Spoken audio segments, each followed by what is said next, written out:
আজকে একটা সরকার আছে, কালকের অন্য কেউ আসবে, কিন্তু আমি একটা জাস্টিস পাওয়ার জন্য বাংলার অন্যান্য মানুষকে জাস্টিস থেকে ফিরিয়ে দিলাম, সেটা কি করে করব? এই 17-18 বছরে দেবকে দেব বানিয়েছে বাংলার মানুষ, কোনো সরকার আমাকে দেব বানায়নি। আমার মনে হয় ভুল ব্যাখ্যা করা হচ্ছে। আরজি করের ঘটনা নিয়ে বিস্ফোরক দেব, তিনি সরাসরি বলছেন যে দেবকে দেব বানিয়েছে বাংলার মানুষ, কোনো সরকার আমাকে দেব বানায়নি। তাহলে কি তিনি সরাসরি রাজ্য সরকারের দিকে ইঙ্গিত করতে চাইলেন? এই প্রশ্নটাই কিন্তু উঠে গিয়েছে। আরজি কর হাসপাতালে তরুণী ডাক্তারকে খুনের ঘটনায় উত্তাল সারা বাংলা। রাত দখল, নবান্ন অভিযান, লালবাজার অভিযান থেকে আরও অনেক কর্মসূচি গ্রহণ করেছেন তারা, তাতেও কোনো সুরাহা হয়নি। এখনও অধরা দোষীরা, একমাত্র গ্রেপ্তার সেখানে সঞ্জয় রায়। এহেন পরিস্থিতিতে এবার মুখ খুললেন টলিউড সুপারস্টার তথা তৃণমূল সাংসদ দেব।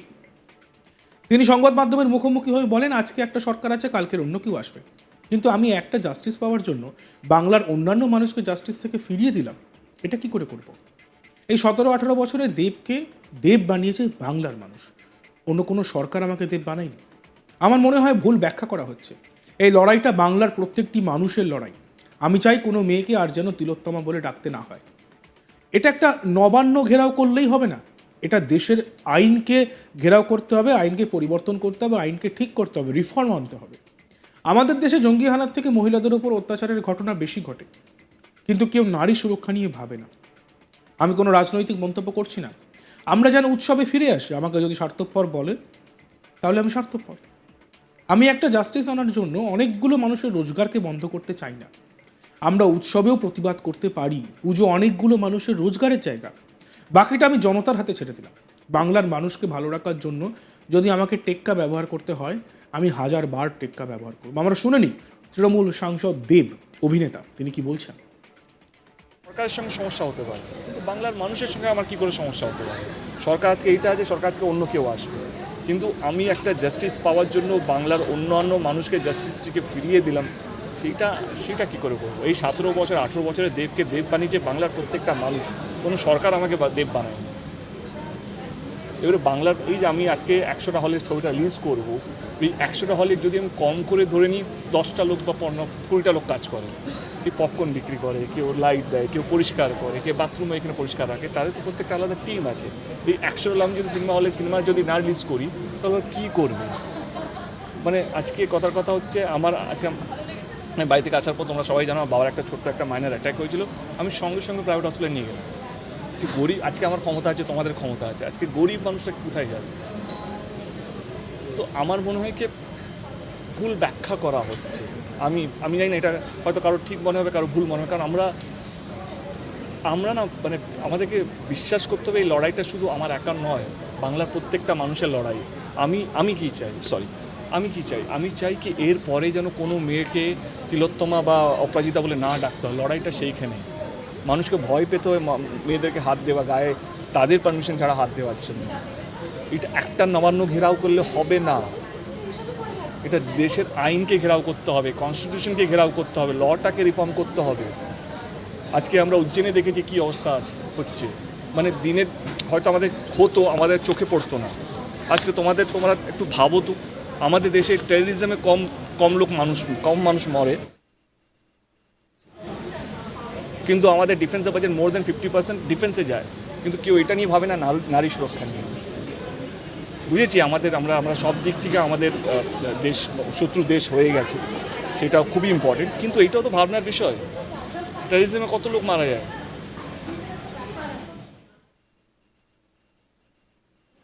90। কিন্তু যখনই তুমি কিছু বলতে হবে পলিটিক্যাল হয়ে যাবে, আমার স্টেটে তো হচ্ছে না, ও স্টেটে হচ্ছে, ওকে ব্লেম করি। এটা আমার স্টেট, তোমার স্টেট, এ স্টেট ও স্টেট নয়, এটা আমাদের দেশের সমস্যা। এবং আবার বলছি আমি কে এইটা একটা নবান্ন ঘেরাও করে হবে না, আমাদের দেশের কনস্টিটিউশনকে ঘেরাও করতে হবে, দেশের লটাকে রিফর্ম করতে হবে, এবং প্রত্যেকটা মানুষ যাদের ওই মানসিকতা আছে তাদেরকে ভয় পাওয়াতে হবে। এরা নির্ভয়ে ঘুরছে। আজকে যারা বেরোচ্ছে, তাদের কাছে কোনো প্রুফ নেই, তারা 6 মাস, 1 বছর, 2 বছর জেলে আছে। আমি কোনো পলিটিক্যাল স্টেটমেন্ট দিচ্ছি না, তুমি প্রশ্ন করলে বললাম উৎসব, তো আমি বলি আমাদের উৎসবে ফিরে আসি। আমি একটাই কথা, আমি হয়তো স্বার্থপর, তো আমি স্বার্থপর, এই উৎসবটা শুধু বাংলা সরকার, বাংলা রাজ্যের সরকারের নয়, এই উৎসবটা বাংলা প্রত্যেকটা মানুষের। এবং আমি একটা জাস্টিস আনার জন্য অনেকগুলো মানুষের রোজগারকে বন্ধ করতে চাই না। এবং আমি আপনাদেরকে অনুরোধ করব, আমরা উৎসবেও প্রতিবাদ করতে পারি। উৎসবটা জন্মেই ছিল এই কারণে, মানুষকে এক রাখার জন্য, প্রতিবাদের কথা বলার জন্য। যদি আপনাদের মনে হয় যে না, প্রতিবাদটা চলতে, সেটা উৎসবের মধ্যেও হতে পারে। কারণ এই উৎসব শুধু উৎসব নয়, অনেকগুলো মানুষের তাদের রোজগারের জায়গা, তাদের সংসার চালানোর একটা সময়।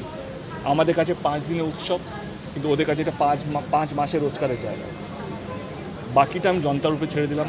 আমি কিন্তু পুজোতে টেক্কা নিয়ে আসছি।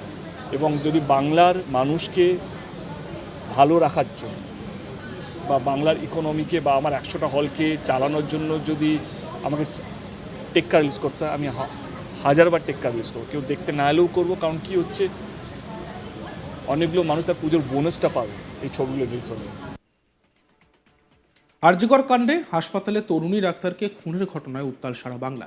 রাত দখল, নবান্ন অভিযান, লালবাজার অভিযান থেকে আরও অনেক কর্মসূচি গ্রহণ করেছে তারা, তাতেও কোনো সুরাহা হয়নি।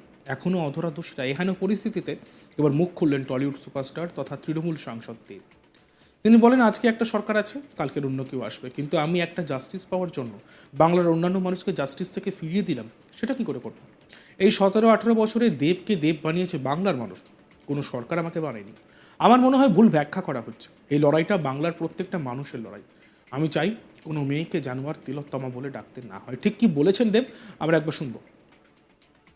সরকারের সঙ্গে সমস্যা হতে পারে, কিন্তু বাংলার মানুষের সঙ্গে আমার কি করে সমস্যা হতে পারে?